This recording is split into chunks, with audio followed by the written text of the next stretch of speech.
रखा और जैसे ही पहुंचे ना, आखिरी जुमला है खुदा की कसम जाहिद भाई, पूरी मेहनत करके जलीली में पढ़ता हूँ, जब आता हूँ पूरी मेहनत करके पढ़ता हूँ, ईमानदारी से पढ़ता हूँ, मेरा मौला गवाह है, पूरी तैयारी करके पढ़ता हूँ। पहुंचे, एक नाम था हबीब इब्न मज़ाहिर, हुसैन की फेरिस्त में उलमा बैठे हैं, मगर मुझे ईमानदारी से बताओ नाम तो है मगर वो आदमी कहाँ है? अरे कितना बड़ा सवाल है जरेली में। हबीब का नाम है, हबीब है कहाँ? अरे हबीब इज्जत रख, हुसैन ने दोस्त कहा है तुझे, दोस्ती का मर्तबा समझ। दोस्त का मतलब होता है कि मुश्किल में काम आए। अच्छा, आज के जमाने में दोस्त का क्या मतलब होता है? पैसा है तो दोस्त है, जहां जेब हटी नजर हटी दुर्घटना घटी। आज का तो मामला यही है ना, पैसा है तो दोस्त है, पैसे हैं तो रिश्ते हैं, है ना। मगर हुसैन ने हबीब को दोस्त कहा है। पता है लोग क्या कहते थे? हबीब तुझे हुसैन का दोस्त है। हबीब रो पड़ते थे, नहीं, हुसैन ने कह दिया ये काफी है कि मैं हुसैन का दोस्त नहीं। थक गए, एहसास हो गया मुझे, अगर 28 रजब को नहीं पढ़ूंगा तो कहाँ पढ़ूंगा? हुसैन की फहरिस्त में हुसैन 28 रजब को मदीना छोड़ रहे हैं, फहरिस्त में नाम है हबीब का। हबीब नजर नहीं आ रहे, कहीं है? चाचा ईमानदारी से बताइए, 60-70 साल उम्र हो गई, आपने मजलिस से सुन ली हजारों, कहाँ थे हबीब? किसी खतीब ने बताया? बताओ जरेली वालों, खंबे के पीछे वालों, बताओ जरा सा भैया, बताया किसी खतीब ने कि हबीब है कहाँ? मैं बताता हूँ हबीब है कहाँ। हबीब का नाम है, आना है हबीब को। और ये लो, हुसैन मदीना छोड़ दिए, हबीब ना है, ये कैसा दोस्त है जो आप ही नहीं रहा है? सबको मालूम है हुसैन ने मदीना। अच्छा चलो, मदीना को नहीं पता था, उम्रा से हज को बदल रहे हैं, जाहिद भाई काम आएगी चीज, फिर भी ना आए हबीब। ये लो, कूफे की 10 किलोमीटर से काफिला घूम गया करबला की तरफ। अरे हबीब मिलने आ जाते हुसैन से, किस चीज का खौफ था तुम्हें? किस चीज का डर था तुम्हें? दोस्त कहा था हुसैन ने तुझे, हबीब तू आता मदद के लिए, क्यों नहीं आया? मसायब के रुख से नहीं हूं, हबीब दोस्त की मदद है ना, आ जाता हुसैन की मदद के लिए। तू तो हुसैन का जिया हुआ है, तुझे ठोकर मारकर हुसैन ने जिलाया था, आ जाता, मगर हबीब नहीं आ रहे। वजह क्या है? कभी पढ़ा? हबीब नहीं निकल रहे कूफे से। हबीब, एक मुहर्रम आ गई फिर भी ना हबीब ना निकले। ये लो, 2 मुहर्रम को वारिद करबला हो गया फिर भी ना आए। अरे 9 मुहर्रम आ गई, हबीब अब तो आओ। हुसैन को खत लिखना पड़ गया कि हबीब आओ। अब अगर जुमला पहुंच जाए तो आपकी नम आंखों से मुझे दुआ चाहिए, नम आंखों से दुआ चाहिए। यही वक्त है जो दुआ कबूलियत होती है। का मतलब का हबीब अब भी ना आए, हुसैन जैसे को खत लिखना पड़ गया, आओ। फातिमा का बेटा घिर गया है, अब भी ना समझे। तुम ये समझ रहे थे कि हबीब ने धोखा दे दिया? हबीब ने धोखा नहीं दिया। क्यों? इसलिए कि उस जमाने का फकीह था हबीब, सबसे पढ़ा लिखा था हबीब। पता है क्यों नहीं निकले? बताऊं वजह? बताऊं? लेके जाना है 28 हजार का तोहफा, इसलिए नहीं निकले क्योंकि जब इमाम हसन गवर्नर थे तो इमाम हसन जब जाने लगे ना तो हबीब को बुलाया और बुलाने का, हबीब मेरे हाथ पे एक वादा करो कि मेरी खैर मौजूदगी में तुम मेरे शियों की वकालत करोगे, कफालत करोगे।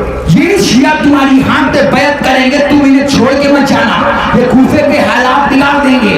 इधर हबीब का वादा था इमाम से कि मौला मुझे कूफा नहीं छोड़ना है। हसन चले गए, मगर इधर 28 रजब आई, हवा चली, हबीब बेदार हुए, हुसैन ने मदीना छोड़ा। इधर 28 जिलहिज हुसैन ने उम्रे को तब्दील किया, हबीब सजदे में गिरे, मौला मुझे बुला, मौला मुझे बुला, मौला मुझे बुला, मौला मुझे बुला। रे कहाँ बैठे हो जरेली वालों? मौला मुझे बुला। हबीब एक मुहर्रम आई, हबीब ने बीवी से कहा, मौला ने बुलाया नहीं, मौला मुझे बुला। हबीब सजदे में गिरे, मौला मुझे बुला। 2 मुहर्रम आई, हबीब शुक्राने में गिरे, मौला मुझे बुला। 3 मुहर्रम आई, हबीब ने मौला रखा, मौला मुझे बुला। नमाजों पे नमाज, सजदे पे सजदा, हबीब को भूलना नहीं, मैं तेरा दोस्त हूँ, मौला मुझे महशर में मुंह दिखाना है, मौला मुझे बुला। हबीब के वक्त का सबसे पढ़ा लिखा फकीह इंसान, उसे मालूम था कि मैंने एक इमाम के हाथ पे बैत की है, जब तक दूसरा इमाम बुला न ले तब तक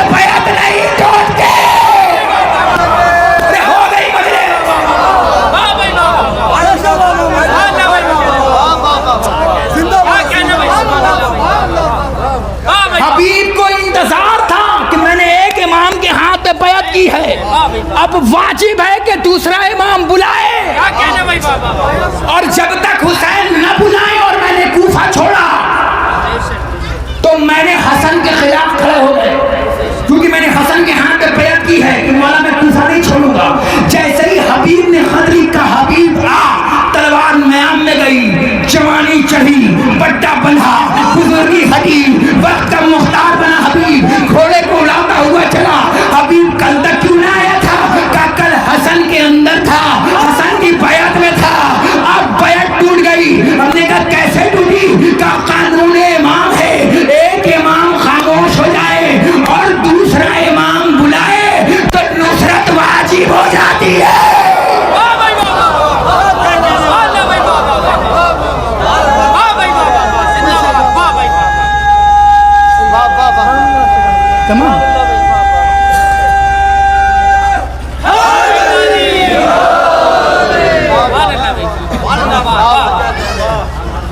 अब समझ में आया जवानों कि हबीब क्यों नहीं गए, 9 मुहर्रम की रात ही को क्यों आए, हुसैन को खत लिखना क्यों पड़ा पता है?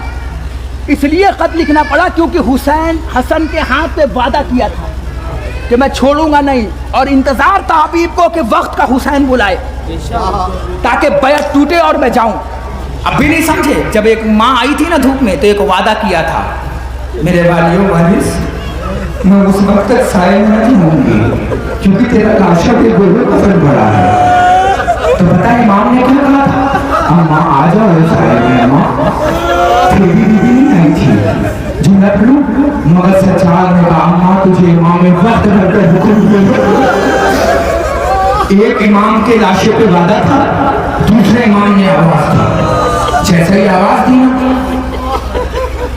पहले इमाम का वादा टूटा, दूसरे इमाम के आगे बढ़ी, सर को उठा के कहा मेरी इज्जत रखी, मैंने एक इमाम से वादा किया और मैं दूसरे इमाम के लिए जा रही हूँ। इस दुनिया से चली, खुदा तुम्हें कोई गम न दे सिवाय गम